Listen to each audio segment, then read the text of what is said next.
Start work energy power with numerical question practice. So first we will discuss content and then do more to more question practice. They are important for article, for this chapter, for competition. So let's start. Are you happy? So let's start. First important article is scalar product or dot product, which is commonly used in this chapter. So scalar product और dot product, ये part हम लोग आपको vectors में भी discuss कर चुके हैं in full details, but here also we will discuss. तो स्केलर प्रोडक्ट और डॉट प्रोडक्ट निकालेंगे दो वेक्टर क्वांटिटी का. तो मेरे पास क्वांटिटी है vector A and vector B. They are inclined of an inclination angle theta. तो दो वेक्टर हैं ए और बी जिनके बीच का एंगल है थीटा. इनका डॉट प्रोडक्ट निकालते हैं. तो वेक्टर ए डॉट, देखो ये जो साइन है ना मल्टीप्लिकेशन जैसा जो लग रहा है डॉट का साइन, इसको डॉट प्रोडक्ट बोलते हैं. So vector A dot vector B equal होगा just equal to the product of magnitude of vector A, magnitude of vector B and then cosine of the smallest angle between them. A और B vector के बीच का smallest angle. Angle हमेशा vectors के बीच में to होते हैं. एक स्मॉलेस्ट एंगल होता है और अनदर देखेंगे तो एक लॉन्गेस्ट एंगल होता है दिस वन. ये कितना होगा 360 माइनस का थीटा. तो हमें लॉन्गेस्ट एंगल नहीं लेना. कौन सा एंगल लेना है? Smallest angle, that's theta. तो डॉट प्रोडक्ट की डेफिनेशन हो गई vector A dot vector B equals to product of magnitude of vector A, magnitude of vector B, then cosine of the smallest angle. अब ये जो quantity आएगी ना, ये स्केलर क्वांटिटी की फॉर्म में आंसर मिलेगा डॉट प्रोडक्ट का. Scalar quantity means free from I cap, J cap और के कैप. सिर्फ न्यूमेरिक वैल्यू लाइक एस 20, 30, 50, 100, 1000. आई कैप, जे कैप, के कैप नहीं होंगे उसमें. Free from I cap, J cap होगा. ओके, अब एग्जांपल्स देख लेते हैं कहाँ कहाँ ये यूज होता है डॉट प्रोडक्ट. तो इस चैप्टर में तो कॉमनली यूज होगा. वर्क डन जब हम निकालते हैं तो लिखते हैं फोर्स डॉट डिस्प्लेसमेंट. तो force vector dot displacement vector. अगर मुझे इंस्टेंटेनियस पावर निकालनी हो तो हम निकालते हैं फोर्स डॉट बी, तो एफ डॉट बी से. तो ये फोर्स वेक्टर है, ये वेलोसिटी वेक्टर है, उन दोनों का डॉट प्रोडक्ट निकाल दीजिए तो आपको इंस्टेंटेनियस पावर मिल जाएगी. और कहां पर यूज करते हैं तो कुछ और एग्जांपल्स बता देते हैं. Example number 3. So this one in 12th में हम यूज करते हैं और यूज करते थे इलेक्ट्रिक फ्लक्स में. तो phi this one equals to E dot A, where E is a electric field and A is a area. एक अनदर एग्जांपल जिसको हम यूज करते हैं 12th में, तो मैग्नेटिक फ्लक्स निकालने में भी यूज करते हैं. So phi equals to B dot A, where B is a magnetic field and A is the area. तो ये हम यूज करेंगे 12th में. चलो अब कुछ इंपॉर्टेंट प्रॉपर्टीज देख लेते हैं डॉट प्रोडक्ट की, उनको जरा समझते हैं. तो प्रॉपर्टीज क्या क्या है? Dot product of a commutative law. ये डॉट प्रोडक्ट है जो कॉम्यूटेटिव लॉ को अवे करता है. Means vector A dot vector B equal होगा vector B dot vector A से. मतलब किसी को किसी के साथ भी डॉट प्रोडक्ट कर लीजिएगा वैल्यू सेम आएगी. तो इसको बोलते हैं कॉम्यूटेटिव लॉ. ये हमने मैथमेटिक्स में भी पढ़ा है और बेसिक मैथमेटिक्स में ही पढ़ा है. 3rd, 4th, 5th में टीचर्स बोलते थे 2 इंटू 3 इक्वल होगा 3 इंटू 2 के. तो ये न्यूमेरिक नंबर है, इनका मल्टीप्लिकेशन, इनका addition also of a commutative law. तो ये हमने बेसिक्स में पढ़ा था. इसको समझते हैं और जरा. अब आप कहेंगे sir dot product also of A distributive law. ये डिस्ट्रीब्यूटिव लॉ को भी ऑबे करता है. मींस मेरे पास 3 वेक्टर है ए बी सी. तो पहले बी और सी का सम कर लीजिए, फिर ए वेक्टर के साथ में डॉट प्रोडक्ट कीजिएगा. ये वैल्यू जितनी आएगी वो सेम होगी एज अ. अब ब्रैकेट को ओपन कर लो तो ए का बी के साथ डॉट कीजिएगा. जब ब्रैकेट ओपन करेंगे तो मल्टीप्लाई करेंगे ए का बी के साथ, फिर ए का सी के साथ. तो ए का सी के साथ डॉट कर लीजिए, उन दोनों को ऐड कर लीजिए. तो चाहे आप ऐसे वैल्यू निकालिए या ऐसे निकालिए वैल्यू सेम आएगी. तो ये डिस्ट्रीब्यूटिव लॉ को भी ऑवे करता है. देन ये एसोसिएटिव लॉ को भी ऑवे करता है. तो ये डॉट प्रोडक्ट है, ये तीनों लॉज को ऑवे करता है. Commutative law, distributive law and associative law also. अब नेक्स्ट में देखते हैं थर्ड पॉइंट. थर्ड पॉइंट क्या कहता है? Dot product of a vector with itself given gives square of the magnitude of a vector. तो हमें क्या करता है? टू वेक्टर्स ले लीजिए ए डॉट ए, कि ए वेक्टर का अपने ही वेक्टर के साथ डॉट प्रोडक्ट अगर आप निकालेंगे तो आपको ए स्क्वायर मिलेगा। अब कैसे मिलेगा वो जरा समझ लेते हैं। तो vector A dot vector A equal होगा स्टेटमेंट के according magnitude of A then cos of the angle, तो दोनों पैरेलल वेक्टर है मतलब इट सेल्फ है तो पैरेलल होंगे, तो ये वैल्यू आएगी cos 0। अब इसको लिखेंगे तो a and a, so that's a square, और cos 0 कितना होगा 1, तो a स्क्वायर आ गया। ये मुझे लॉ को लर्न रखना है। तो a डॉट a कितना हुआ करेगा, just equals to a square. a square का मतलब मैग्नीट्यूड ऑफ वेक्टर a का square, so a square means magnitude of vector a का स्क्वायर, प्लीज नोट इट।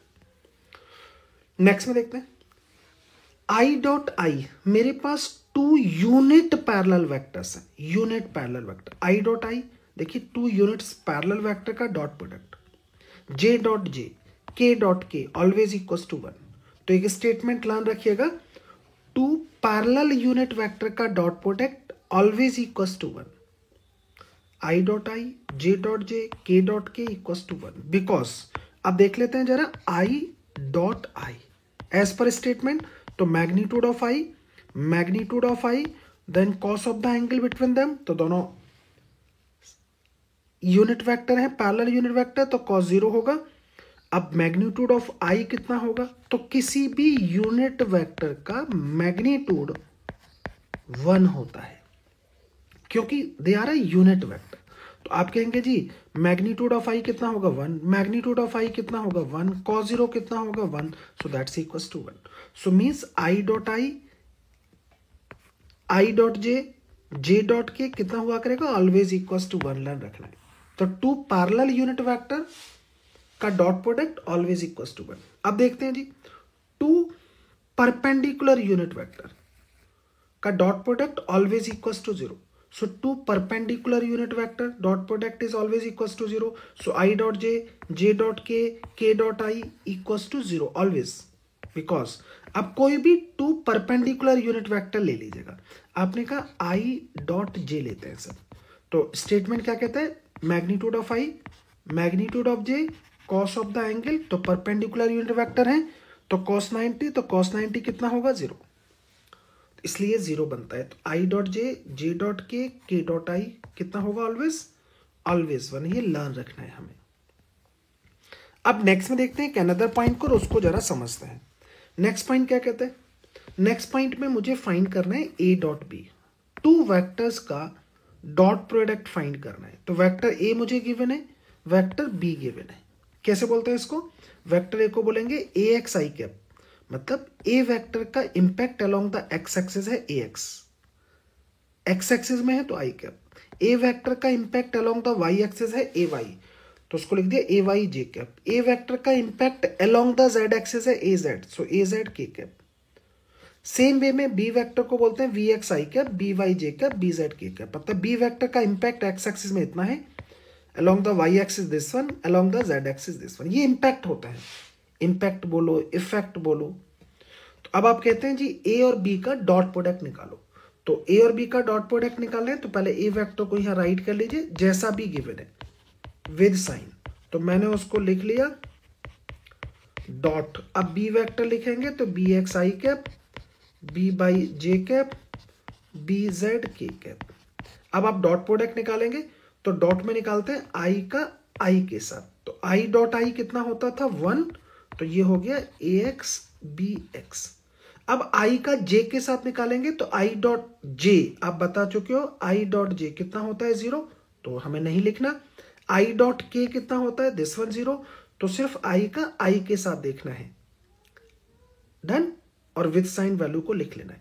अब आप कहेंगे सर आई का निकालिएगा, अब जे का निकालते हैं तो जे का आई के साथ कितना आएगा 0, तो नहीं लिखना। आई का के साथ कितना आएगा, ये भी 0, इसको भी नहीं लिखना। तो इसका मतलब हमें समझ में आएगा जे का जे के साथ लिखना है, तो जे का जे के साथ देखेंगे तो प्लस साइन के साथ आएगा, ए वाई बी वाई साइन के साथ देखेंगे।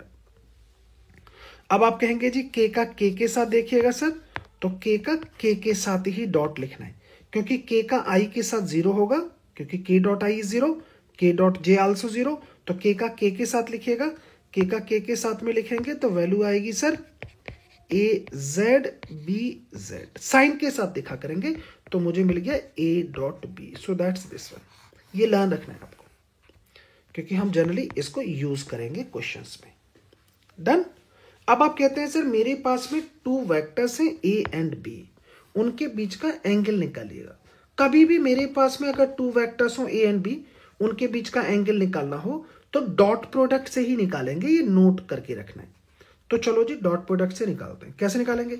वही डॉट प्रोडक्ट की स्टेटमेंट लिख लो, A dot B equals to magnitude of A magnitude of B cos theta. यहां देखेंगे कॉस थीटा की वैल्यू तो कितना आएगा, A vector dot B vector. यहां देखेंगे magnitude of A magnitude of B, cos theta हमें मिल जाएगा। अब आप कहते हैं सर आंसर जो है ना कॉस थीटा की फॉर्म में ना आकर टेन या कॉट में आए, साइन में आए, तो क्या करें? कोई बात नहीं, इसकी वैल्यू को लिख लो जितनी वैल्यू है। आपने कहा जी 3/5 है सपोज, तो एक राइट एंगल ट्रायंगल बना लो अपने समझने के लिए। सपोज दिस वन थीटा, तो कॉस क्या होता है, बेस अपॉन हाइपोटेनस। अब पाइथागोरस थ्योरम लगाओ, पाइथागोरस थ्योरम लगाएंगे तो पता चल गया दिस वन इज 4। डन, यहां तक तो आ गया। अब मान लो आंसर आना चाहता है साइन की फॉर्म में, तो इस ट्रायंगल को देखकर साइन की वैल्यू लिख लो। साइन थीटा कितना होगा, परपेंडिकुलर अपॉन हाइपोटेनस। आप कहते हो नहीं जी 10 की फॉर्म में है, तो टेन थीटा इक्वल्स टू लिखो। 10 क्या होता है, परपेंडिकुलर अपॉन बेस। तो जिसकी फॉर्म में चाहे उसकी फॉर्म में आप वैल्यू को लिख सकते हो। डन, तो कोई टेंशन नहीं है। अब चलो नेक्स्ट पॉइंट की तरफ चलते हैं और उसको देखते हैं। नेक्स्ट पॉइंट क्या कहते हैं? नेक्स्ट पॉइंट कहता है जी vector A is perpendicular to vector B. अगर ए वेक्टर परपेंडिकुलर है बी के, तो vector A is perpendicular to vector B, that means dot product of vector A and B must be equals to 0। अगर दो vector का dot product 0 आ रहा है तो समझ जाइए कि उनका डॉट प्रोडक्ट 0 है, मस्ट बी। अब आप कहेंगे क्यों सर ऐसा कहा आपने, तो आप निकाल के देख सकते हो। Vector A dot vector B equals to magnitude of A magnitude of B, perpendicular है तो cos 90। cos 90 की वैल्यू कितनी, 0। तो इसलिए हमने बोल दिया कि अगर परपेंडिकुलर है तो उनका dot product must be equals to 0 होगा। अब एक इंपॉर्टेंट पॉइंट डिस्कस करते हैं जो कई बार स्टूडेंट के लिए बड़ा चैलेंजिंग है और क्वेश्चंस बहुत ज्यादा मिलते हैं, तो उस पॉइंट को समझ लेते हैं। हमने इंपॉर्टेंट लिख दिया। निकालना चाहते हैं प्रोजेक्शन ऑफ बी ऑन ए, इसको बोलते हैं प्रोजेक्शन ऑफ बी। फील करो वर्ड को, प्रोजेक्शन ऑफ बी ऑन ए या फिर इंपैक्ट ऑफ बी ऑन ए और कंपोनेंट ऑफ बी ऑन ए, एक ही बात है तीनों का मतलब। तो चलो इसको डायग्राम से समझते हैं। This one vector A, this one vector B, suppose this one angle theta. अभी आप कहना चाहते हैं projection of B on A, इस बी वेक्टर का इंपैक्ट ऑन ए देखना है। तो कैसे देखेंगे बी वेक्टर का इंपैक्ट ऑन ए, तो बी वेक्टर का एक कंपोनेंट लिख लो, इधर कितना जाएगा, तो मुझे पता चल गया वो जाएगा magnitude of B cos theta. ये निकलवाना चाहता है, तो ये मुझे कहां से मिलेगा, डॉट प्रोडक्ट से मिल जाएगा। तो मैं इसको डॉट प्रोडक्ट से निकाल देता हूं। और डॉट प्रोडक्ट क्या कहता है, vector A dot vector B equals to magnitude of A magnitude of B cos theta. आपको निकालना क्या है, दिस वन। तो आप कहेंगे magnitude of B cos theta equal होगा vector A dot vector B divided by magnitude of A. This is a formula. ये है projection of B on A, लेकिन कंडीशन है कि ये जो आंसर आएगा ना ये स्केलर क्वांटिटी में आएगा।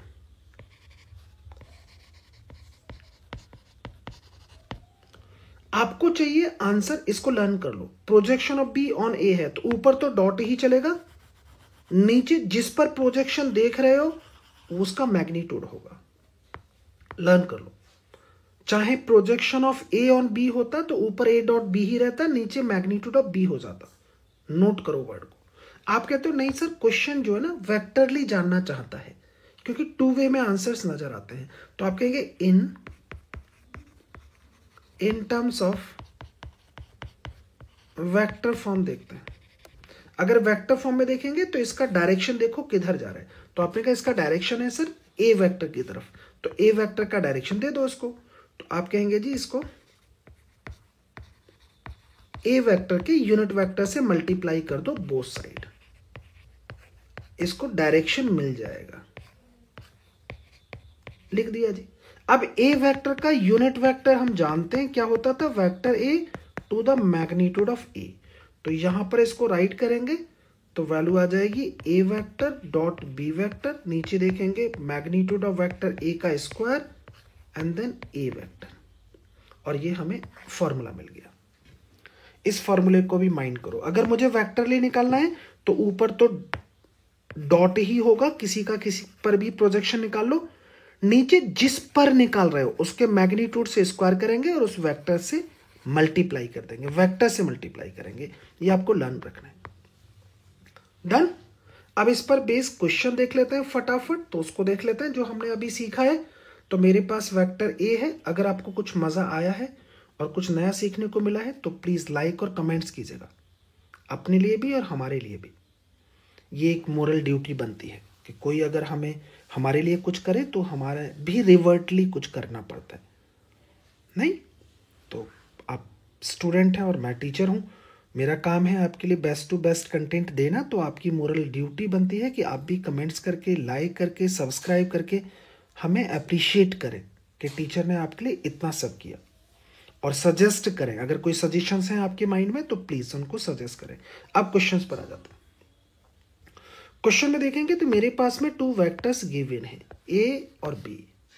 क्या फाइंड करना है? Dot product of A B. Next में क्या फाइंड करना है? Angle between them.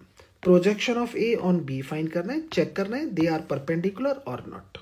तो चलो चेक कर लेते हैं।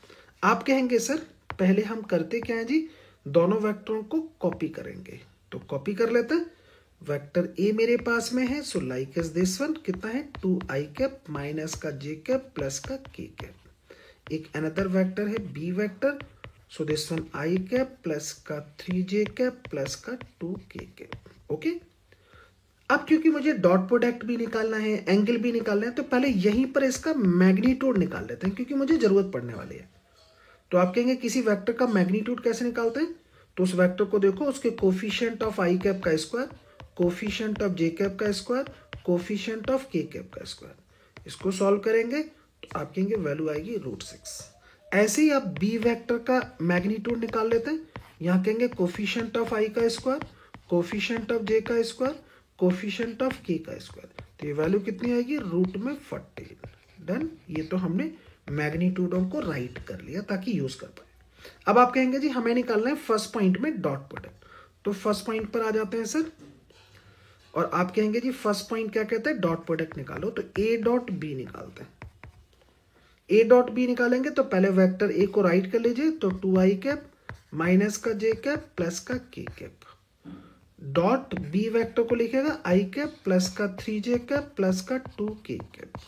अब i का i के साथ में डॉट कीजिएगा, 2 j का j के साथ करेंगे सो माइनस का 3 साइन के साथ लिखेंगे, k का k के साथ करेंगे तो वैल्यू आ गई 1। तो a डॉट बी आ गया 1। अब तुम्हें यहां से पता चल गया कि a डॉट बी की वैल्यू 1 आ रही है, मतलब ये 0 नहीं है। a डॉट बी की वैल्यू 0 नहीं है। 0 नहीं है इसका मतलब ये परपेंडिकुलर नहीं है। तो they are not a perpendicular vector, means A vector is not perpendicular to B vector. हमें ये भी पता चल गया, नॉट सही है। डन। अब आप कहेंगे सर एंगल निकालिएगा। तो अगर मुझे एंगल फाइंड करना है तो आप पहले ही बता चुके हो एंगल कैसे निकालते हैं। cos theta equals to vector A dot vector B over magnitude of A magnitude of B. यही फॉर्मूला दिया था आपने। डॉट प्रोडक्ट आप बता चुके हो 1 है, मैग्नीट्यूड ऑफ ए आप बता चुके हो दिस वन 16, तो मार्क कर लेते हैं √16। यहां देखेंगे दिस वन √14, सॉल्व करेंगे तो आप इसको लिख सकते हैं 2√21, जो भी एंगल आएगा, और इतना होगा हमारे पास में। डन। अब आप क्या कहते हैं जी, एंगल निकाल चुके हैं, प्रोजेक्शन निकालना है जी। किसका निकालना है? यहां पर चेक करो, projection of A on B. A vector का प्रोजेक्शन बी पर निकालना है। डायग्राम ड्रॉ कर लेते हैं फिर देखेंगे।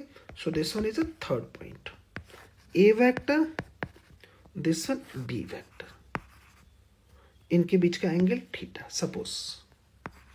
डन। अब आप कहेंगे सर कि हमें निकालना है प्रोजेक्शन किस वेक्टर का?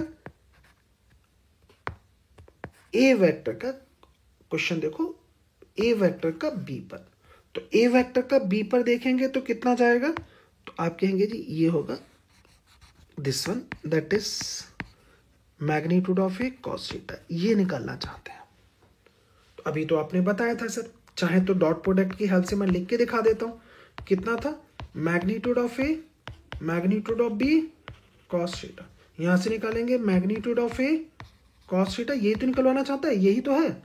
आप कहेंगे A vector dot B vector over magnitude of B vector, आप कहेंगे ए डॉट बी कितना रहा था 1 और ये कितना रहा था √14, लो जी प्रोजेक्शन आ गया। लेकिन ये किस फॉर्म में आ रहा है, स्केलर क्वांटिटी में। अगर आप चाहते हैं कि हमें तो वेक्टरली चाहिए तो यहां पर मार्क कर लेते हैं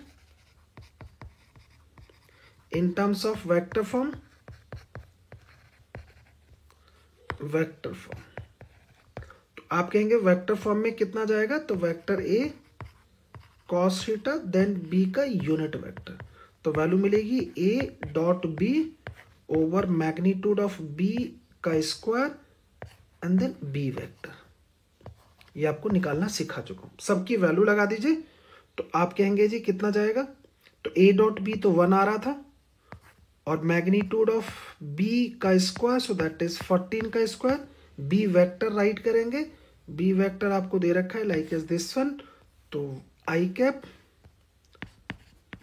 प्लस 3j कैप प्लस का 2k कैप, इसको सॉल्व करके राइट कर लेंगे तो 1/14 आएगा, I cap plus 3j cap plus का 2k कैप, इतना यूनिट आपको मिलेगा। अपनी साइड से एटलीस्ट 2 टाइम्स इसको सॉल्व कीजिएगा, 2 times, at least 2 times by ball pen. सिर्फ स्क्रीन देखने से कॉन्फिडेंस नहीं आएगा। और कुछ मजा आया है, कुछ सीखने को मिला है, टीचर ने आपके साथ कुछ एफर्ट किया है, तो लाइक और कमेंट्स के थ्रू बताइएगा जरूर, क्योंकि हम जो लोग मेहनत करते हैं आपके लिए वो आपके बेटरमेंट के लिए करते हैं, ताकि आपको जाने, घर बैठकर ही जाने, कुछ अपने लिए कुछ करें, अपनी फैमिली के लिए करें, अपने नेशन के लिए करें। तो अब मैं आपके साथ में डिस्कस करता हूं इस पर based article, that's a work done. तो वर्क डन की बातें करते हैं और उसको जरा समझ लेते हैं कि हम वर्क डन कैसे फाइंड आउट, डेफिनेशन को समझ लेते हैं वर्क डन है क्या। वैसे हमने 9th में भी फाइंड आउट किया होगा आपने ना। तो वर्क डन की डेफिनेशन बोलती है work done is equal to the product of force and displacement along the force. Learn कीजिए, फोर्स इनटू डिस्प्लेसमेंट नहीं होता। वर्क डन की डेफिनेशन होती है just equal to the force into displacement along force. तो हमारे पास एक ऑब्जेक्ट है लाइक एज दिस वन, इस ऑब्जेक्ट का मास है m, मैंने इसको by this external force displace किया हेयर टू हेयर, कितना है स्मॉल डिस्प्लेसमेंट ds, फोर्स कितनी लाइन पर है, थीटा पर। तो आप कहेंगे कि सर जब आपने F फोर्स लगाया और ब्लॉक डिस्प्लेस हुआ ds from one position to another, तो वर्क डन कैसे निकालेंगे। तो आपके वर्क डन का डेफिनेशन कहता है force into displacement along the force और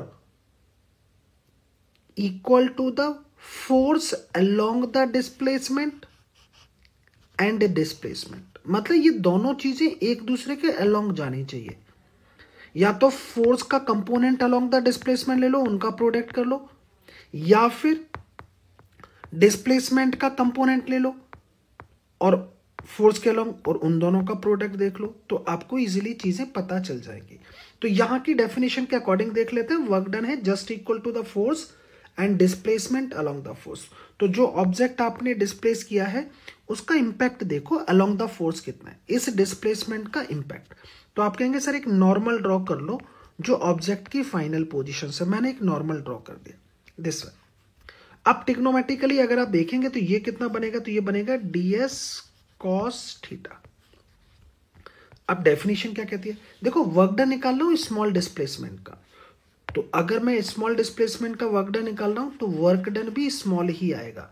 तो अगर आप देखेंगे small amount of work done कितना होगा, force, so like is this one, into small displacement, so this one is a small displacement.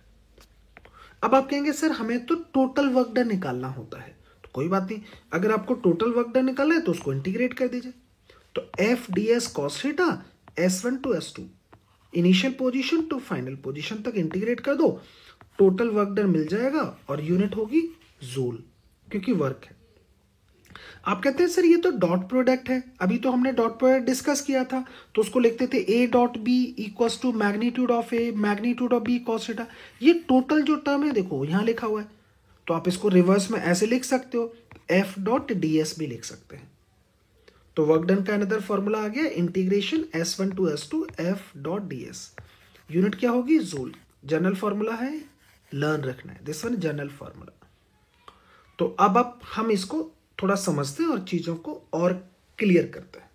मैंने नोट डाला और नोट डाल के फोर्स का फॉर्मूला लिख लिया, F D S cos theta with integration. अब आप कहेंगे वर्क डन होता कैसा कैसा है, तो वर्क डन कैसा होगा वो डिसाइड करेगा कॉस थीटा। जैसी कॉस थीटा की वैल्यू वैसा वर्क डन। तो आपने कहा जी it may be work done positive हो सकता है। कब पॉजिटिव होगा, जब थीटा की वैल्यू लेस देन 90 हो। थीटा मतलब angle between force and displacement. तो अगर फोर्स और डिस्प्लेसमेंट के बीच का एंगल लेस देन 90 है तो कॉस की वैल्यू लेस देन 90 पर पॉजिटिव होती है, तो work done positive. Work done may be negative. Negative कब होगा, जब फोर्स और डिस्प्लेसमेंट के बीच का एंगल ग्रेटर देन 90 हो, क्योंकि कॉस की वैल्यू ग्रेटर देन 90 पर मीन्स सेकंड क्वाड्रेंट में। भाई ग्रेटर देन 90 का मतलब सेकंड क्वाड्रेंट, सेकंड क्वाड्रेंट में कॉस की वैल्यू नेगेटिव होती है, तो वर्क डन भी negative. It may B zero, तो वर्क डन जीरो कब होगा, जब फोर्स और डिस्प्लेसमेंट के बीच का एंगल 90 हो। कॉस 90 की वैल्यू जीरो होती है, इसलिए वर्क डन जीरो। कैसी क्वांटिटी है, तो आप कहेंगे ये स्केलर क्वांटिटी है, तो जो वर्क डन है it is a scalar quantity. अब आप कहेंगे जी स्केलर क्वांटिटी है, तो चलो आगे बढ़ते हैं। अब हमने वर्क डन के फॉर्मूलों को थोड़ा सा कैटेगराइज कर लेते हैं। तो अब कैटेगराइज क्यों कर रहा हूं, क्योंकि फोर्स का टाइप है, फोर्स कांस्टेंट हो सकता है, फोर्स वेरिएबल हो सकता है, तो इसके लिए हम लोगों ने इसको कैटेगराइज किया। मार्क कर लेते हैं जी। अगर मेरे पास कहीं कांस्टेंट फोर्स है तो हम फॉर्मूला यूज करते हैं W this one equals to F dot S. कब, जब फोर्स कांस्टेंट हो, या फिर आप इसको लिख सकते हो F S cos theta. Done. लेकिन ये फॉर्मूले तभी यूज होंगे जब फोर्स कांस्टेंट है। अब आप कहेंगे फोर्स अगर वेरिएबल है सर तो हम बाई इंटीग्रेशन सॉल्व करेंगे, तो लिखेंगे F D S cos theta, या फिर आप इसको लिख सकते हैं F dot D S. Done. अब आप कहेंगे एफ डॉट डी एस कब यूज करेंगे, जब फोर्स मेरे पास वेक्टरली गिवन हो आई कैप जे कैप में। अगर स्केलर क्वांटिटी की फॉर्म में गिवन है तो हम ऐसे लिखते हैं इसको। तो ds कैसे लिखा करेंगे, dx आई कैप, dy जे cap, dz K cap. Means small displacement है along the X axis, small displacement along Y axis, small displacement along Z axis. तो दिस वन ds को लिखेंगे, ये लर्न रखना है। अब आप कहते हैं जी कहीं फोर्स और डिस्प्लेसमेंट में ग्राफ दे रखा हो सर, तो अगर फोर्स में और डिस्प्लेसमेंट में ग्राफ गिवन है तो हम वर्क डन निकालेंगे एरिया इनक्लोज्ड बाई ग्राफ से। तो एरिया इनक्लोज्ड बाई ग्राफ लगा दीजिएगा। अब जैसा वर्क डन है वैसा ही लिखा जाएगा। पॉजिटिव क्वाड्रेंट का एरिया है तो पॉजिटिव लिखा जाएगा, नेगेटिव क्वाड्रेंट का एरिया है तो नेगेटिव लिखा जाएगा, साइन के साथ लिखेंगे। ये ध्यान रखना है, क्योंकि इस क्वाड्रेंट में देखोगे फोर्स और डिस्प्लेसमेंट का प्रोडक्ट नेगेटिव आएगा, because force is a negative, displacement is a positive, तो उनका प्रोडक्ट देखोगे तो नेगेटिव आएगा, इसलिए नेगेटिव यूज करेंगे। डन। अब आप कहते हैं जी वर्क डन है तो उसकी यूनिट समझ लेते हैं, और वर्क डन की यूनिट एसआई यूनिट होती है जूल, और सीजीएस यूनिट होती है अर्ग। 1 जूल इक्वल्स टू होता है 10⁻7 अर्ग। तो ये आपको नोट कर लेना है, आपको पता होगा। अब कुछ बेसिक पॉइंट्स देख लेते हैं, उनको जरा फटाफट अपने माइंड में सेट कर लेते हैं। Work done by internal forces like as friction force, normal reaction, tension and acting on a system is always zero. तो लर्न रखना है, on a system is always zero, on a body may be positive, negative और zero. Done. On a body कुछ भी हो सकता है, लेकिन ऑन अ सिस्टम देखेंगे तो ऑलवेज जीरो। अब कुछ और पॉइंट देखते हैं। Work done by a conservative forces, work done by a conservative forces is depends on initial and final position. Work done by a conservative forces, work done by conservative forces is depends on initial and final position, not path but not path followed by a body. For example A से B तक जाना चाहते हैं तो आप ए से B तक जाने के हमारे पास 3 पाथ हैं, by path 1, by path 2, by path 3। आप किसी भी पाथ से जाइएगा, इनिशियल और फाइनल पोजीशन सेम है। और ये अभी आपने बताया work done by A conservative force depends on the initial and final position, not on the path. तो पाथ पर डिपेंड नहीं करेगा, इसलिए वर्क डन सेम रहेगा। Work done by conservative force, आप कहेंगे कंजर्वेटिव फोर्सेस कौन से हैं, तो अभी बताता हूं। Work done by conservative force in close loop is always 0। तो अगर आप कहीं भी work done by A conservative force देखेंगे इन अ क्लोज लूप तो ऑलवेज 0 होगा, ध्यान रखना। अब आप कहेंगे कंजर्वेटिव फोर्सेस कौन से हैं, तो उनको नोट कर लो। कंजर्वेटिव फोर्सेस हैं gravitational force, elastic force, electrostatic force, magnetic force, they are a conservative forces। Spring forces they are a conservative ना। अब आप कहेंगे जी अगर मुझे निकालना है work done by a non conservative force तो it's depends on the path followed by object. ये पाथ डिपेंडेंट होता है अगर नॉन कंजर्वेटिव है तो। अब नॉन कंजर्वेटिव फोर्सेस कौन से हैं, तो नॉन कंजर्वेटिव है frictional force, viscous forces, air resistive forces, तो they are non conservative forces. Nuclear forces, अब आप कहेंगे जी ए से बी तक जाना है और वर्क डन निकालना चाहते हैं बाई नॉन कंजर्वेटिव, तो ये किस पर डिपेंड करता है, पाथ पर। अब जैसा पाथ होगा वैसा वर्क डन होगा। स्मॉलेस्ट पाथ है तो स्मॉल वर्क डन होगा, लॉन्गेस्ट पाथ है तो लॉन्गेस्ट वर्क डन होगा, लिख दिया। बाई पाथ 1 सबसे कम होगा क्योंकि स्मॉलेस्ट पाथ है, देन 2, देन 3 थर्ड सबसे ज्यादा है। अगर इन्हें क्लोज लूप देखेंगे लाइक इज दिस वन, तो work done by a non conservative force in a close loop not equals to 0। It may be positive और नेगेटिव, कुछ भी हो सकता है, बट 0 नहीं होगा क्योंकि work done by a non conservative forces है, कुछ ना कुछ एनर्जी लॉस होगी ही होगी, तो इसलिए कभी ये 0 नहीं आता। 0 आ रहा है तो समझ जाइए क्लोज लूप में कि वो work done by A conservative force है। तो एक बार सॉल्व कर लेते हैं, क्वेश्चन क्या कहता है जरा उसको समझते हैं।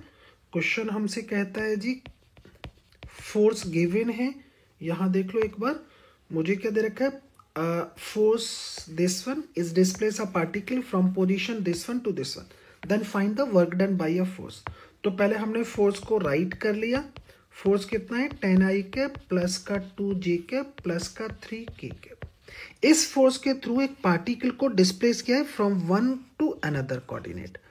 1 कोऑर्डिनेट कितना है 2,1,1 इन मीटर, अनदर कोऑर्डिनेट क्या है दिस वन 4,2,3 इन मीटर।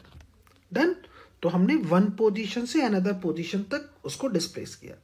अब आप कहेंगे इसका डिस्प्लेसमेंट कितना होगा, तो डिस्प्लेसमेंट होगा लाइक एज दिस वन, तो हमने उस डिस्प्लेसमेंट को मार्क कर लिया। अब आप कहेंगे डिस्प्लेसमेंट की वैल्यू निकालो सर, तो डिस्प्लेसमेंट निकाल लेता हूं, कैसे निकालते थे, तो x2 माइनस का x1 i cap, y2 minus का y1 j cap, z2 minus का z1 k कैप। वैल्यू को राइट करेंगे तो ये 2i कैप आएगा प्लस का j कैप होगा प्लस का 2k कैप होगा। This one is a displacement. अब आप कहेंगे सर डिस्प्लेसमेंट आ चुका है, वर्क डन निकालिएगा, तो इसको लिखेंगे फोर्स इनटू डिस्प्लेसमेंट, मतलब फोर्स डॉट डिस्प्लेसमेंट। फोर्स की वैल्यू आप बता चुके हैं, सो 10i कैप प्लस का 2j कैप प्लस का 3k cap, and then dot product लगाएंगे, डिस्प्लेसमेंट लिखेंगे 2i कैप प्लस का j कैप प्लस का 2k कैप। अब i का i के साथ डॉट कीजिएगा 20 विद साइन, j का j के साथ करेंगे, k का k के साथ करेंगे। अब इसको सॉल्व करेंगे तो 28 जूल वर्क डन होगा by a force. That's your answer. I hope कि आपको समझ में आया होगा। आया है समझ में तो प्लीज लाइक और कमेंट्स करके बताइएगा, हमें भी मोटिवेट किया करिए ना बाय योर कमेंट्स। नेक्स्ट में देखते हैं कि अनदर क्वेश्चन को और उसको समझते हैं। नेक्स्ट क्या कहते हैं जी, मेरे पास में एक ब्लॉक है of mass 2 kg, this one move 5 metre by applying force 10 newton on a rough surface. Rough surface की फ्रिक्शन और कोफिशिएंट गिवन है 0.4, कितना मीटर मूव करता है 5 metre by applying a constant force. तो क्वेश्चन जानना चाहता है find the work done by applied force, friction force, normal reaction और नेट फोर्स के थ्रू वर्क डन निकालना है। तो चलो निकालते हैं जरा। पहला काम क्या करते हैं, पहले इसका जरा FBD बना लेते हैं। तो आपने कहा जी मास है तो इसका अपना वेट होगा, तो वेट लिख लिया जी, दिस वन 2g। 2g का मतलब 20 न्यूटन, जी की वैल्यू लगा दी। अब वेट है तो इसने एक्शन किया होगा तो उसका एक रिएक्शन मिलेगा, रिएक्शन को राइट कर लेते हैं, सपोज R।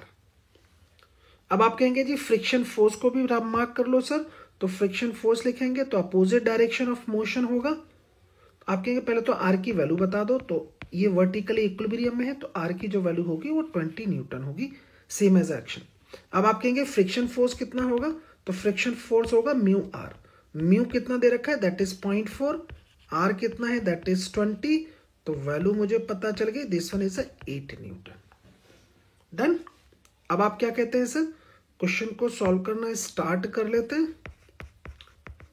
फर्स्ट पॉइंट में हमें फाइंड करना है जी, अब जरा देखो कौन सा फॉर्मूला लगाएंगे। सबसे पहली चीज तो ये फॉर्मूला कौन सा लगाएंगे, तो यहां पर जो फोर्सेस हैं वो सभी के सभी कांस्टेंट फोर्सेस हैं, तो हम फॉर्मूला यूज करेंगे F this W this one equals to FS cos theta, because force is constant, because force is constant, तो हमने उसको लिख लिया FS cos थीटा।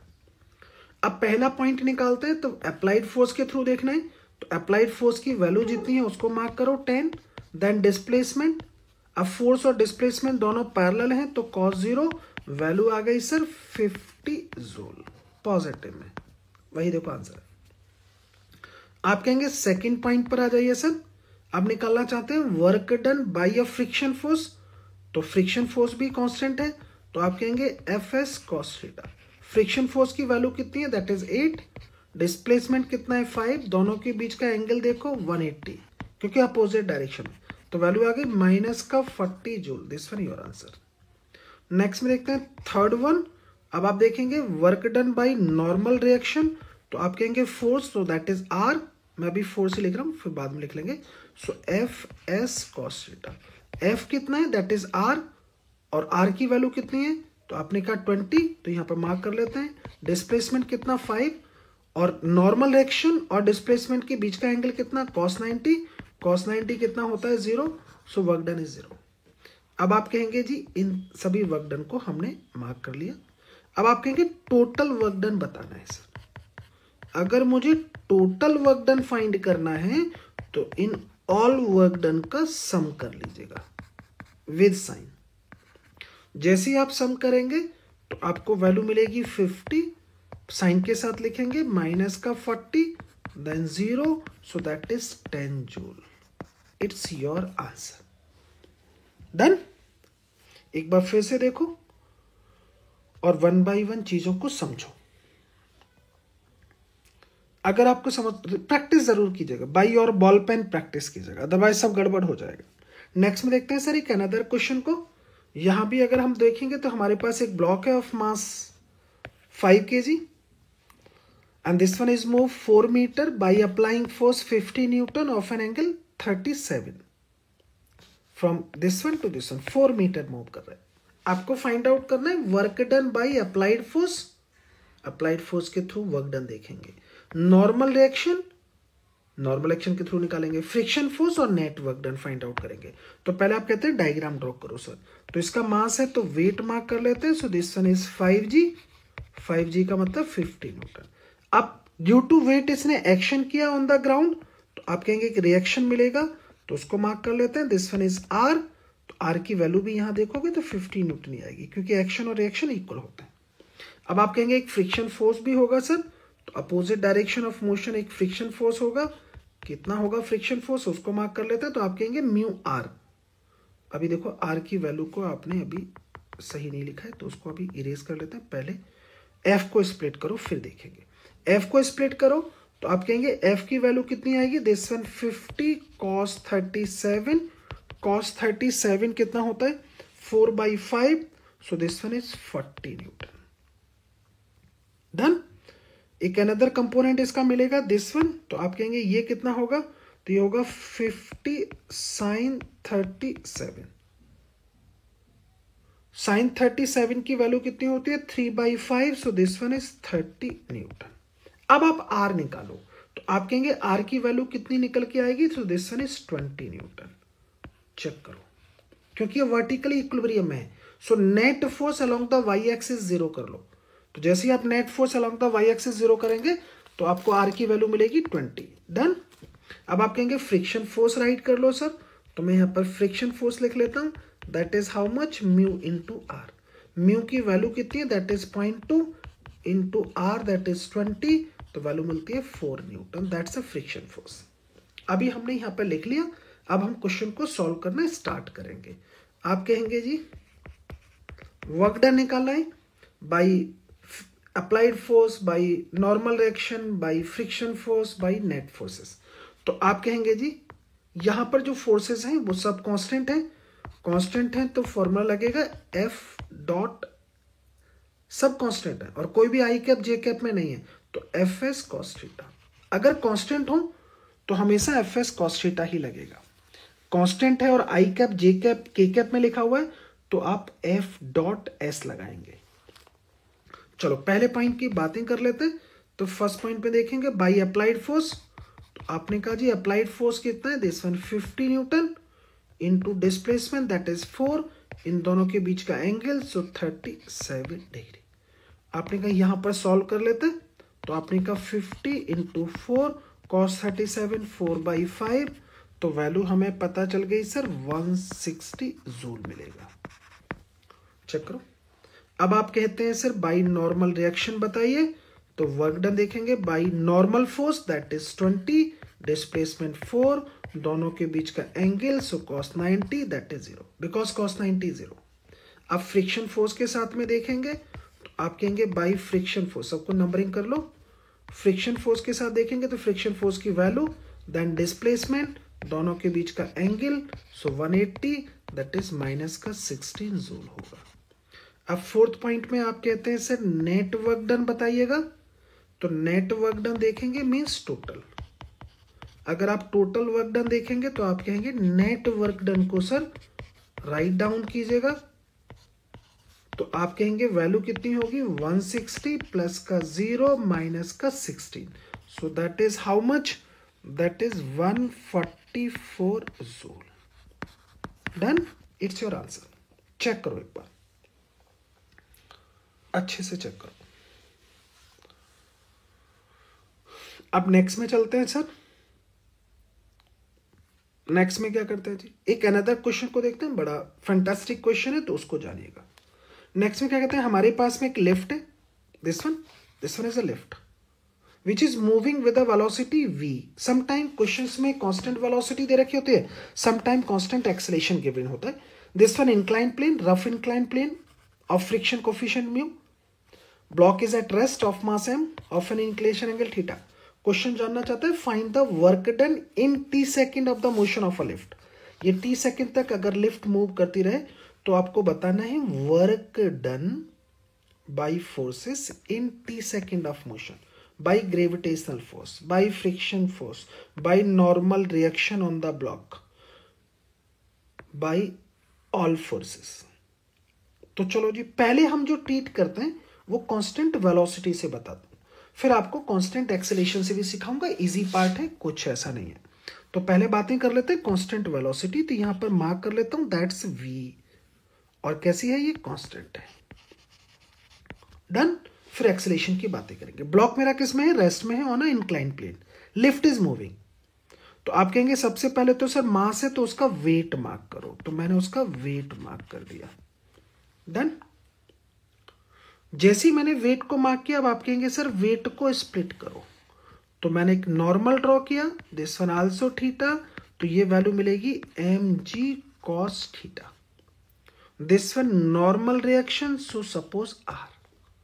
आप कहेंगे जी वेट का एक अनदर कंपोनेंट मिलेगा, this one that is mg sin theta. Done.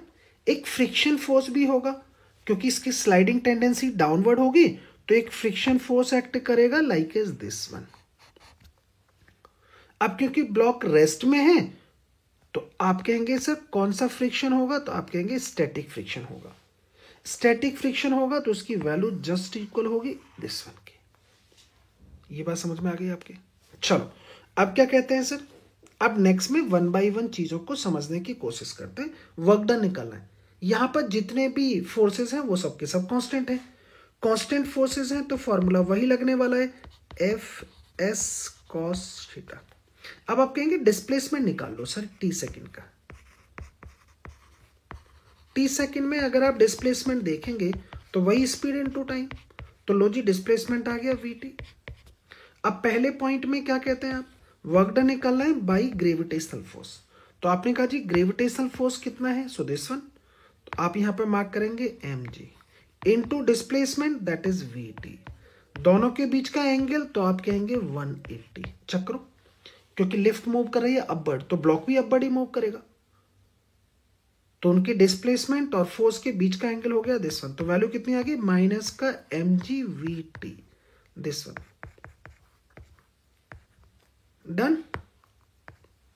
अब आप कहते हैं जी एक पॉइंट हमने निकाल लिया, सेकंड में क्या कहते हैं work done by a friction force, देखते हैं सेकंड पॉइंट, तो आप कहेंगे work done by friction force निकालो, तो फ्रिक्शनल फोर्स की वैल्यू यहां कितनी होगी, तो आपने कहा स्टैटिक फ्रिक्शन है, स्टैटिक फ्रिक्शन जस्ट इक्वल होता है अप्लाइड फोर्स के, और अप्लाइड फोर्स कितना है जो उसकी मोशन के अलोंग लगा हुआ है, and that is mg sin theta, तो आप कहेंगे फोर्स मार्क करेंगे mg sin theta and then displacement, so this one is vt, अब दोनों के बीच का एंगल तो cos लिखा। अब जरा देखो फ्रिक्शन फोर्स और डिस्प्लेसमेंट के बीच का एंगल चल कितना रहा है, दैट्स अ एंगल, क्योंकि डिस्प्लेसमेंट इधर चल रहा है इस ब्लॉक का। अब इस एंगल को सोचने का काम है आपका कि ये एंगल कितना होगा। आपको एक बात समझ में आ गई कि सर ये जो एंगल है ये तो थीटा ही होगा, पहले तो इतना ही चेक करो, तो ये कितना आ गया 90 माइनस थीटा, तो यहां लिखा जाएगा cos 90 माइनस थीटा, और cos 90 माइनस थीटा कितना होता है दैट इज साइन थीटा, तो वैल्यू आ गई mg vt sine square theta, so this one work done by a friction force. 2 points हम फाइंड कर चुके हैं, अब बातें करते हैं work done by a normal action, तो नॉर्मल एक्शन के थ्रू देखेंगे। नेक्स्ट में देखते हैं जी work done by normal action, तो आपने कहा नॉर्मल एक्शन कितना है दैट इज r, और r की वैल्यू कितनी होगी mg cos theta into displacement into, अब r और डिस्प्लेसमेंट के बीच का angle, so this one cos theta, तो यहां वैल्यू देखेंगे, वैल्यू आ गई mg vt cos square theta, this one is w3, check करो। अब आप कहते हैं sir work done by all forces बताइएगा, तो फोर्थ पॉइंट को राइट कर लेते हैं।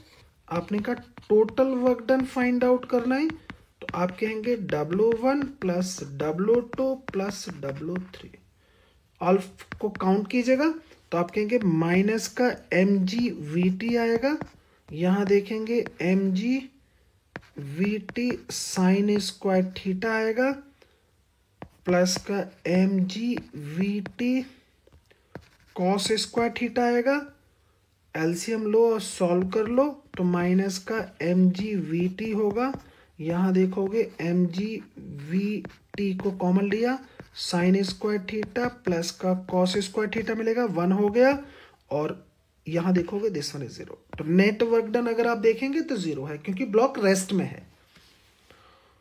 अच्छे से चेक कर लो, एक एक पॉइंट को चेक करो हमने किया क्या, डन। आगे बढ़े, अब क्या कहते हैं सर वो जरा समझ लेते हैं, तो इसी का एक नेक्स्ट पॉइंट डिस्कस करने वाले हैं, उस नेक्स्ट पॉइंट को जानते हैं।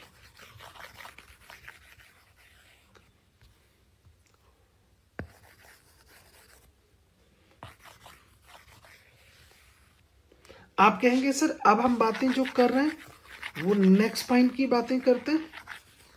नेक्स्ट में बोलते हैं sir lift is moving upward with a constant acceleration suppose A not, जब ये लिफ्ट ए नॉट से एक्सेलेट करेगी तो आप कहेंगे जी क्या होगा, पहले तो ब्लॉक का वेट है उसको मार्क करेंगे, तो एक तो इसका अपना ओरिजिनल वेट होगा mg, दूसरा सूडो फोर्स होगा, तो ये वेट बन गया g प्लस का ए नॉट, ये वेट है। अब आप कहेंगे इसका एक नॉर्मल ड्रॉ कर लो, so this one also theta, यहां लिखेंगे m देन g प्लस का ए नॉट cos थीटा, यहां पर मार्क करेंगे, so this one m g m लिखेंगे, then g plus a naught लिखेंगे साइन थीटा। अभी हमने वेट को रिजॉल्व किया है। अब क्योंकि इस ब्लॉक ने इंक्लाइन प्लेन पर एक्शन किया तो फिर एक रिएक्शन भी मिलेगा, सो दिस वन आर। अब आप कहेंगे फ्रिक्शन फोर्स कौन सा होगा, तो क्योंकि ब्लॉक रेस्ट में है तो एक स्टैटिक फ्रिक्शन होगा। स्टैटिक फ्रिक्शन फोर्स की value same as applied force. Applied force कितना है जो मोशन के अलोंग है, एम जी प्लस का ए नॉट साइन थीटा। ये फ्रिक्शन फोर्स की वैल्यू को मार्क कर लिया अभी हमने। अब आप कहेंगे सर डिस्प्लेसमेंट तो बताओ, तो डिस्प्लेसमेंट अगर मैं देखूंगा तो सेकंड इक्वेशन मोशन से देखो, initial velocity 0, this one half, then a, then t square. तो आप कहेंगे डिस्प्लेसमेंट आ गया half a naught t square. इसको डिस्प्लेसमेंट को यूज करूंगा। डन। अब आप कहते हैं सर फर्स्ट पॉइंट देखते हैं, बाई ग्रेविटेशनल फोर्स। तो फर्स्ट में देखते हैं जी बाई ग्रेविटेशनल फोर्स, तो आप कहेंगे जी फोर्स होगा इनटू डिस्प्लेसमेंट। तो फोर्स कितना है, आप कहेंगे एम जी प्लस का a naught into displacement, then cos theta, so cos 180। क्योंकि मोशन की ब्लॉक की मोशन है अपवर्ड और ग्रेविटेशनल फोर्स लग रहा है डाउनवर्ड, तो आप कहेंगे वैल्यू आ गई half, then m a naught t square g plus का a naught with negative sign. इतना वर्क डन मिलेगा बाई ग्रेविटेशनल फोर्स। चेक कर लो। अब आप कहेंगे नेक्स्ट में आ जाते हैं जी बाई फ्रिक्शन फोर्स। तो सेकंड पॉइंट पर देखेंगे बाई फ्रिक्शन फोर्स। तो बाई फ्रिक्शन पर निकालेंगे तो फ्रिक्शन फोर्स की वैल्यू देख लो, so like as this one, आपने कहा इनटू डिस्प्लेसमेंट, अभी आप बता चुके हैं। अब फोर्स और डिस्प्लेसमेंट के बीच का एंगल अभी तो आपने बताया था, ये डिस्प्लेसमेंट चल रहा है उसका, that is half a naught t square. तो ये वैल्यू कितनी आ रही थी, तो आपने कहा था 90 माइनस का थीटा, तो यहां लिखेंगे cos 90 minus theta. Cos 90 minus theta कितना होता है, दैट्स अ साइन थीटा। तो ये वैल्यू आ गई जी this one half m a naught t square g plus का a naught and this one sine square theta, this one W2। अब आप कहेंगे जी नेक्स्ट में निकालते हैं sir third point. Third point में क्या देखते हैं, work done by normal reaction. तो आप कहेंगे जी work done by normal action, normal action का फोर्स देख लो, so this one is a normal action. आपने कहा ये वैल्यू किसके इक्वल होगी, लाइक इज दिस वन। तो आप लिखेंगे जी normal action that is m, then g plus का a naught cos theta into displacement into angle between them, तो cos theta चेक कर लो, दिस वन इज थीटा। आप कहेंगे जी कितना आएगा, सॉल्व करेंगे तो वैल्यू मिलेगी half, then m a naught t square, then g plus का a naught cos square theta. Done. आप कहेंगे जी फोर्थ पॉइंट भी बता दीजिए। आप टोटल वर्क डन निकालना चाहते हैं तो ऑल जो वर्क डन है उनको साइन के साथ ऐड कीजिएगा, जैसा हम प्रीवियस में ऐड कर रहे थे। जब आप प्रीवियस में ऐड करोगे और वैल्यू को राइट करोगे तो ये भी वैल्यू निकल कर 0 ही आएगी, बिकॉज ब्लॉक एट रेस्ट। इतना आपको टोटल वर्क डन मिल जाएगा। डन। अब आप कहते हैं सर नेक्स्ट क्वेश्चन की तरफ चलते हैं और उसकी प्रैक्टिस कर लेते हैं। क्वेश्चन को कीजिएगा एटलीस्ट 2 to 3 टाइम्स अपनी साइड से करके देखिएगा, ताकि आपके अंदर एक कॉन्फिडेंस बिल्डअप हो। कॉन्फिडेंस तभी आता है जब हम बाई बॉल पेन प्रैक्टिस करते हैं। सिर्फ स्क्रीन देखने से कॉन्फिडेंस नहीं आता। और आ रहा है, कुछ अच्छा लग रहा है आपको तो कमेंट्स करके बताते जरूर रहिएगा प्लीज, अदरवाइज सब गड़बड़। चलो तो फिर नेक्स्ट में आ जाते हैं जी एक अनदर क्वेश्चन की तरफ। क्वेश्चन क्या कहता है, फोर्स मुझे गिवन है this one, act on a body of mass this one, find the work done by force to displace 0 metre to 5 metre. अब मेरे पास फोर्स दे रखा है, ऑब्जेक्ट का मास गिवन है, डिस्प्लेस कर रहे हैं 0 to 5 मीटर। आपको वर्क डन फाइंड आउट करना है, तो चलो वर्क डन की वैल्यू को फाइंड आउट करते हैं। तो वर्क डन को अगर आप फाइंड आउट करेंगे तो आप कहेंगे सर यहाँ फोर्स कैसा है, तो उसको लिख लेते हैं 7 माइनस का 2x प्लस का 3x²। ये फोर्स है वेरिएबल। वेरिएबल फोर्स से वर्क डन निकालना है। अब वेरिएबल में भी क्या आई कैप जे कैप और के कैप में है? तो नहीं जी, आई कैप जे कैप में नहीं है। तो free from I cap J cap वाला फॉर्मूला लगाएंगे, free from I cap J cap वाला। तो आप कहेंगे एफ डी एस लिखेंगे। अब आप कहोगे डीएस क्या लिखेंगे सर? तो चलो जी मैं डीएस की वैल्यू को भी लिख लेता हूं यहीं पर। आप कहेंगे जी डीएस की वैल्यू को राइट कर लो। डन। तो ये देखो एक्स के टर्म्स में है, तो एक्स के टर्म्स में है तो डीएक्स के लिए सिंपल डीएक्स लिखा जाएगा। ओके, तो अब हम वर्क डन का फॉर्मूला देख लेते हैं। थोड़ा मैं सुंदर करके लिख देता हूं इसको। आप कहेंगे जी ds, so this one dx। आपने कहा जी वर्क डन निकालना है, तो आप कहेंगे जी f लिखेंगे, ds लिखेंगे, cos थीटा लिखेंगे। तो f की वैल्यू लगा देता हूं। सो दिस वन 7 माइनस का 2x प्लस का 3x² इंटू dx। दोनों के बीच का एंगल 0 है तो cos 0।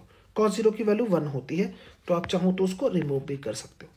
कहां से कहां तक? 0 to 5 मीटर। तो लिमिट लगा दिया 0 to 5। अब इसको इंटीग्रेट करो।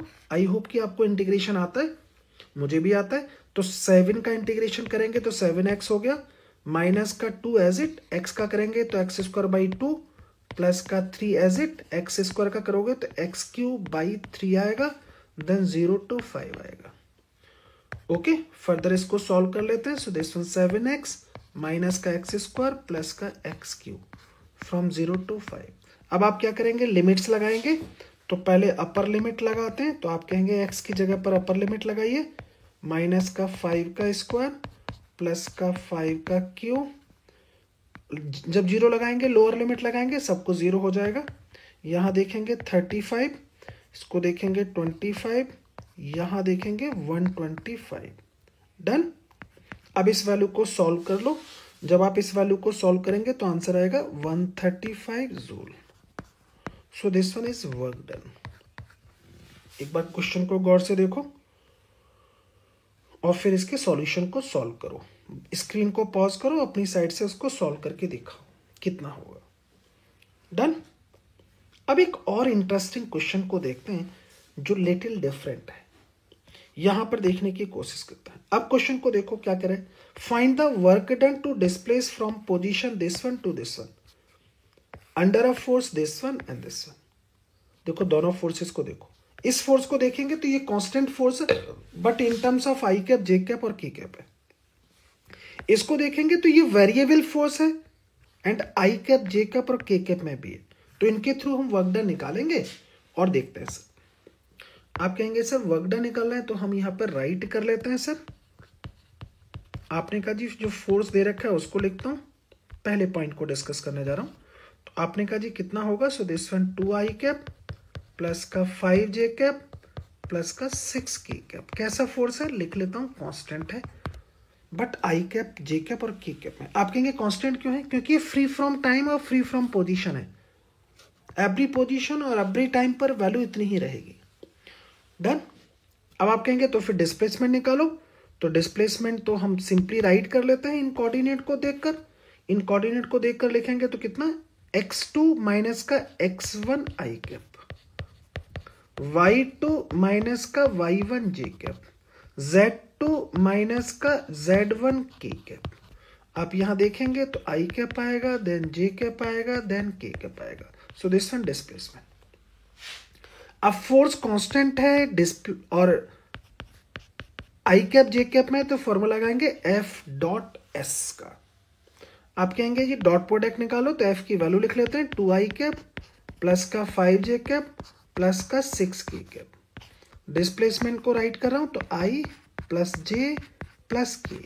अब डॉट प्रोडक्ट करो, आई का आई के साथ, जे का जे के साथ, के का के साथ। तो मुझे वैल्यू समझ में आ गई, कितना आएगा? That is 30 joule. ये वर्क डन आ गया फर्स्ट पॉइंट का। अब आप कहना चाहते हैं सर हमें तो सेकंड पॉइंट का बताइएगा। तो अब जरा सेकंड पॉइंट का देखेंगे, बी पॉइंट, मतलब जब फोर्स आपके पास दिस वन है। आप कहेंगे जब फोर्स हमें दे रखा है sir F equals to 2x i cap plus का 3y² जे कैप प्लस का 4z³ k कैप। तो ये फोर्स कैसा है? This one is a variable. अब वेरिएबल है, आई कैप और जे कैप में भी है, तो आप कहेंगे यहाँ पर x, y और z तीनों लगे हुए हैं, तो हम ds को लिख लेते हैं। ds कितना होगा? dx आई कैप, dy जे कैप, dz k कैप। अब फॉर्मूला यूज करूंगा वर्क डन का, तो f लिखेंगे डॉट ds लिखेंगे। f की वैल्यू लगाएंगे 2x i cap, 3y² j cap, 4z³ k cap.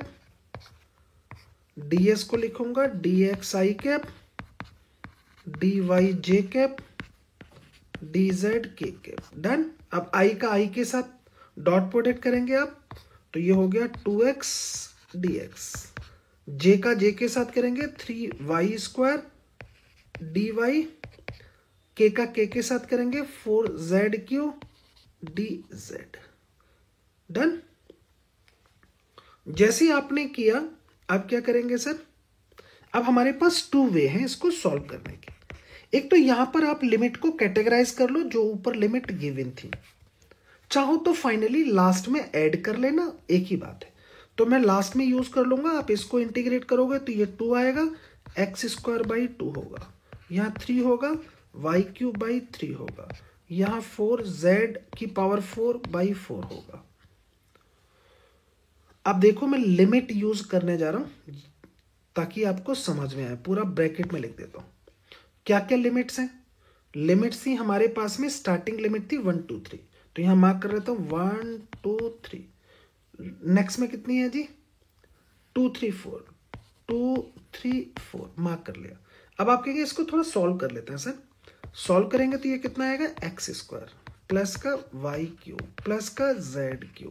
Limits लगा लेता हूँ 1 2 3 देन 2 3 4।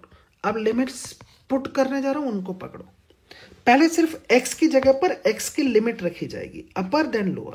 तो पहले अपर रखोगे तो ये 4 हो गया, लोअर रखोगे तो 1 हो गया, मार्क कर लो। अब y की जगह पर y की लिमिट रखो, तो y की लिमिट क्या है उसको दिखा देते हैं। दिसन पहले अपर देन लोअर, तो अपर लिमिट क्या है यहाँ पर, तो उसको देख लो। आपने कहा जी अपर लिमिट हमें समझ में आ गई, दैट इज 3, तो ये कितना होगा 27। Then lower limit, so this one is 8। आप कहेंगे z की जगह पर देखो जरा। अब z की जगह पर चलते हैं। आपने कहा जी z की लिमिट्स कौन सी हैं, तो अपर देन लोअर, z वाली लिमिट यूज करेंगे आप। तो क्या करेंगे जी? आप कहेंगे 4, z की जगह पर 4 रखो, तो 4 की पावर q है, तो कितना आएगा 64, माइनस का 3 रखो तो कितना आएगा 27। पहले तो चेक करो इसको। अब आप कहेंगे जी इसकी वैल्यू को सॉल्व कर लेते हैं। सो दिस वन 3 प्लस यहां देखेंगे 19 प्लस में यहां देखेंगे तो आपको मिलेगा दिस वन 7 और यहां देखेंगे 3, दैट इज 37। अब इसको ऐड कर लेते हैं फटाफट। तो आपने कहा जी ये वैल्यू हो गई दिस वन 19 देन 59 और मुझे वर्क डन आ गया 59 जूल। चेक करो जी अपनी साइड से एक बार, देखो जरा। डन। अब आप कहेंगे जी नेक्स्ट क्वेश्चन पर आ जाते हैं फटाफट। जरा अनदर क्वेश्चन को भी सॉल्व कर लेते हैं। कुछ मजा आया है तो कमेंट्स करके बताइएगा जरूर।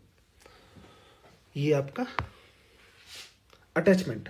चलो अब नेक्स्ट में देखते हैं। मेरे पास में ग्राफ दे रखा है फोर्स और डिस्प्लेसमेंट के बीच में। तो ये फोर्स है मेरे पास में न्यूटन और ये डिस्प्लेसमेंट है इन मीटर। ग्राफ की शेप है like as this one. Question जानना चाहता है find the work done from 0 to 6 metre. This one is a 6 metre. तो 0 से 6 मीटर तक का मुझे वर्क डन फाइंड आउट करना है। आप मुझे पहले बता चुके हो वर्क डन फाइंड आउट करना है सर। तो वर्क डन जो होगा अगर ग्राफ दे रखा है तो होगा area enclosed bye FS graph. कुछ मत कीजिए, वर्क डन बाय, अगर मुझे वर्क डन निकाला हो तो area enclose by FS graph लगा दीजिए विद साइन। तो आप कहेंगे जी एरिया कितने आएंगे A1 then A2 then A3 then A4 then A5। 5 मेरे पास एरिया मिलेंगे इनक्लोज एरिया। तो आप कहेंगे जी A1 कितना होगा, तो A1 तो ये ट्रायंगल का एरिया होगा दिस वन ओनली। डन। आप कहेंगे जी A2 कितना होगा, तो A2 जो है वो रेक्टेंगल का एरिया होगा, दिस वन सैडेड रीजन का एरिया। अब आप कहेंगे एरिया को हम समझे कैसे, तो ऊपर से लाइट डाल के देख लीजिएगा, जितना एरिया कवर्ड हो जाए मतलब सैडेड रीजन में चला जाए वो उसका एरिया हमें लिखना होता है, तो ये हमें पता रहना चाहिए। अब ऐसे हम तीनों के एरिया फटाफट लिख लेते हैं जरा। तो आप कहेंगे W this one equals to, sign के साथ लिखूंगा, तो A1 पॉजिटिव होगा तो आप लिखेंगे half, then base, then height. B का लिखूंगा मतलब A2 का, तो आप कहेंगे बेस देन हाइट। अब आप कहोगे थर्ड का लिखेंगे, अब थर्ड को देखो जरा, थर्ड के रीजन में अगर आप देखें तो मुझे क्या नजर आ रहा है भैया, इसमें एक तो रेक्टेंगल भी नजर आ रहा है और एक मुझे ऊपर ट्रायंगल भी नजर आ रहा है, तो पूरे के एरिया को सम करना है। तो आप कहेंगे जी एक तो इसको भी लिखो सर, एक ऊपर वाला जो रीजन है इसका भी एरिया लिखो, तो मैं दोनों को सम करके लिख देता हूं। नीचे रेक्टेंगल का लिखूंगा तो बेस इंटू हाइट, ऊपर का लिखूंगा तो ट्रायंगल है half, then base, then height. Check करो। अब एरिया 4 का लिखूंगा तो 4 तो सिंपल ट्रायंगल है, तो आप कहोगे हाफ लिखेंगे, देन बेस लिखेंगे एंड देन हाइट लिखेंगे। चेक करो। अब एरिया 5 का लिखूंगा तो देखो ये नेगेटिव में चला गया, तो साइन के साथ नेगेटिव लगाऊंगा, लिखूंगा half, then base, then height. Done. अब इनको सॉल्व कर लेते हैं। आपको समझ में आ गया सर, ये तो यहां से कैंसिल आउट हो गया। रेस्ट पार्ट को सॉल्व कर लो, तो रेस्ट पार्ट कितना आएगा, दैट इज 5, प्लस में ब्रैकेट में देखेंगे 5 आएगा, देन 5/2 होगा, तो उसको मैं लिख देता हूं 2.5। नेक्स्ट में देखेंगे ये कितना आएगा, 10 आएगा, ये वैल्यू मुझे समझ में आ गई, दिस वन 15, देन 7.5। चेक करो, और ये वैल्यू आ गई 22.5 joule. So this one your answer. I hope कि आपको समझ में आ गया होगा।